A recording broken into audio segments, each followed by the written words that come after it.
The skies above us have been a source of wonder and mystery since time immemorial. And within that cosmic expanse, there have been sightings, incidents, phenomena that don't fit neatly into our understanding of the world. Incidents that suggest we might not be alone. UFO crashes. They're a staple of science fiction and the fodder of conspiracy theories. But what happens when these crashes are reported in real life? Are they hoaxes, misinterpretations, or could they be genuine encounters with extraterrestrial technology?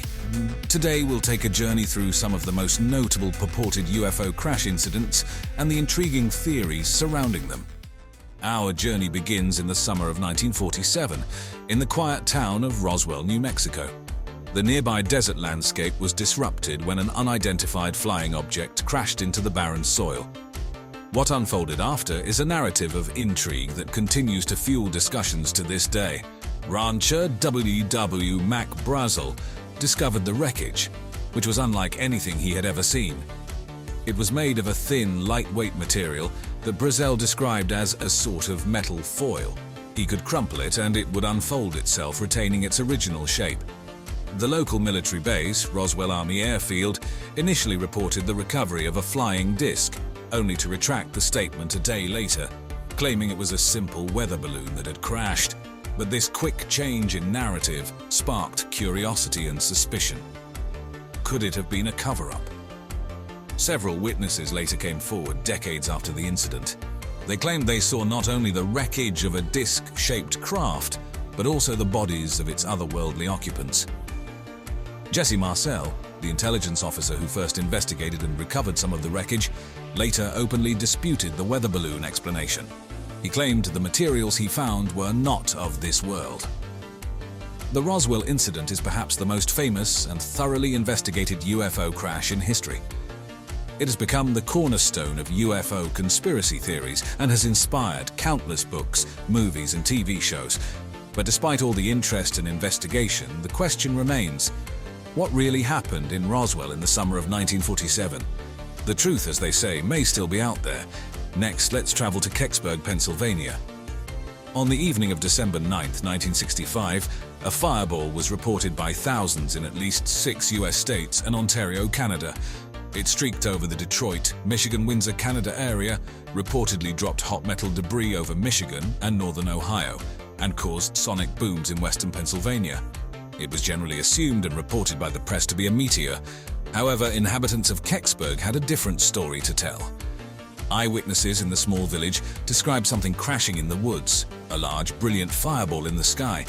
But this was no ordinary meteor. Residents reported a strange acorn-shaped object about the size of a small car.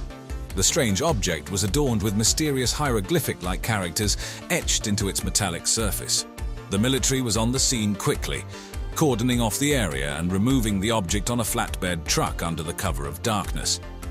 Officially, they later reported they found absolutely nothing in the woods. But this quick response and the subsequent secrecy only fueled the rumors of a government cover-up. In the following years, numerous theories have surfaced about the Kecksburg incident. Some suggest it was a crashed Soviet satellite, others claim it was an extraterrestrial spacecraft, and some even believe it was an experimental Nazi de-Glocker device from WW2, somehow displaced in time. While no definitive conclusion has been reached, the Kecksburg incident continues to intrigue ufologists and conspiracy theorists alike. The truth behind this event remains as elusive as the object itself, a mystery concealed within the shadows of the unknown.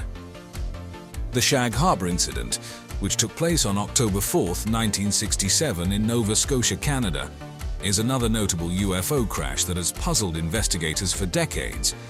This particular incident stands out due to its multiple credible witnesses and an official government acknowledgement that something unexplained indeed happened. On that fateful night, residents reported seeing a sequence of flashing lights in the sky, which were moving in a downward trajectory.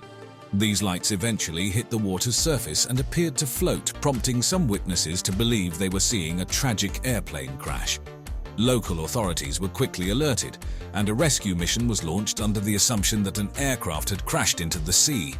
But when boats arrived at the scene, there was no wreckage, no bodies, and no survivors. Instead, they found a long, yellow foam on the water. a sign that something unusual had occurred. The Canadian military became involved, and an underwater search was initiated. Still, no aircraft wreckage was found, and the case was handed off to the Royal Canadian Mounted Police and the Canadian Coast Guard. They classified it as a UFO report, the only unsolved case in Canada officially classified as a UFO. Over the years, the Shag Harbor incident has provoked numerous theories. Some believe it was a secret military operation, while others propose it was an extraterrestrial craft. Some witnesses even reported seeing a second craft in the sky, seemingly looking for the first one. Despite extensive investigations, including by civilian UFO groups, the true nature of the Shag Harbor incident remains a mystery. It's an enigma that continues to fuel speculation and interest, keeping the incident very much alive in the annals of UFO history. If we're exploring UFO crash incidents, we mustn't overlook the Berwin mountain incident in Wales in 1974. This event involves an alleged crash of an unidentified flying object in the Berwin Mountains. The mystery deepens with the claim of a subsequent military cover-up, which has fueled a lot of speculation over the years. On the night of January 23, 1974, residents in the nearby village of Llandrillo reported a loud explosion and earth tremors. The local community was understandably alarmed, believing they had experienced an earthquake. Many also reported seeing strange lights in the sky moving towards the mountain range.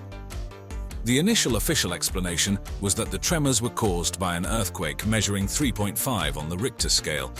However, locals were convinced that the tremors were caused by something crashing into the mountains. This belief was fueled by reports of a significant military presence in the area in the days following the event, leading many to believe that something was being covered up. Over the years, the theories around the Berwin mountain incident have ranged from crashed UFOs to secretive military operations. Some believe that an extraterrestrial craft crashed and that the military quickly moved in to retrieve the wreckage and any possible occupants. Others propose that the event was a result of a secretive military experiment gone wrong. Despite numerous requests for information, the UK government has released very little documentation about the incident. This lack of information has only added to the intrigue surrounding the event. Even today, the Berwin mountain incident is a focal point for UFO enthusiasts and conspiracy theorists alike, making it one of the most enduring UFO mysteries in the UK. Let's move our focus to the other side of the globe, to a place called Dalnogorsk in the Soviet Union. In the chilly winter evening of January 29, 1986, locals reported a strange reddish sphere flying towards a hill known as Height 611. The object supposedly crashed into the hill, sparking a fire that lasted for hours. The Height 611 incident is unique because of the immediate and extensive research conducted by Soviet scientists in the aftermath. A team led by Dr. Valery Dvuzhilny from the Far Eastern Academy of Sciences gathered samples from the crash site just 2 days later. What they found was peculiar. The site was littered with tiny rock-like particles, metallic in nature, and also unusual black glassy beads.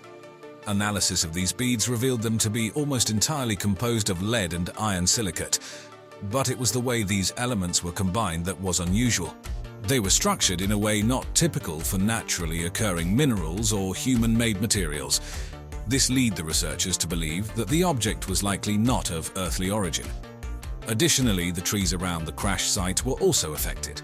They appeared to have been exposed to high heat levels, causing burn damage, but strangely, there was no evidence of a conventional explosion.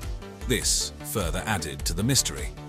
Despite thorough investigations, what crashed into Height 611 remains a mystery.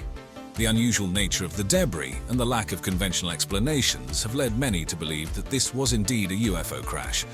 Yet, like most UFO incidents, official explanations are scarce and typically dismissive of the extraterrestrial hypothesis.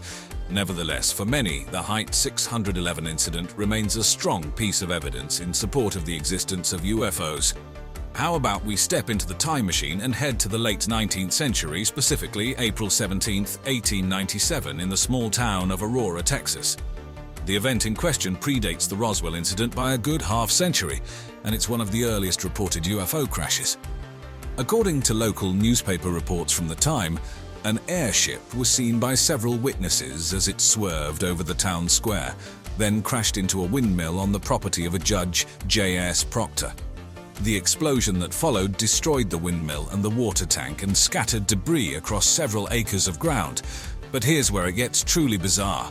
The townsfolk allegedly discovered a badly disfigured body, which they assumed was the ship's pilot.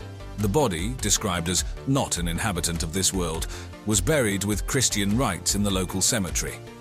Reports claim that the wreckage from the crash site had strange hieroglyphic-like symbols. In the 1970s, the case was re-investigated by UFO researchers. They claimed to locate the grave and even applied to exhume the site, but the request was denied. Metal fragments were found in the area which were claimed to be remnants of the UFO, but the results of the analysis were inconclusive. The Aurora case is often dismissed as a hoax, primarily because the town was suffering from a severe economic downturn, and some suggest that the story was concocted to revive interest in the area. But without definitive proof, it remains an intriguing piece of UFO history that continues to fuel speculation about early extraterrestrial visits to Earth. We've journeyed through a landscape of mystery and speculation, diving into numerous accounts of supposed UFO crashes. From Roswell to the Berwin Mountains, these incidents have spurred countless theories, debates, and investigations. While it's easy to dismiss these stories as mere fabrications or misunderstandings, they do serve a crucial role in fueling our curiosity about what lies beyond our planet. They remind us that the universe is vast, and there's so much we don't yet understand. Could we be visited by beings from another world? Have we already been? The answers are still out there, waiting in the vast expanse of the cosmos. Until next time, remember to keep looking up and questioning everything. And as always, remember, curiosity makes you smarter, and as always, thanks for watching.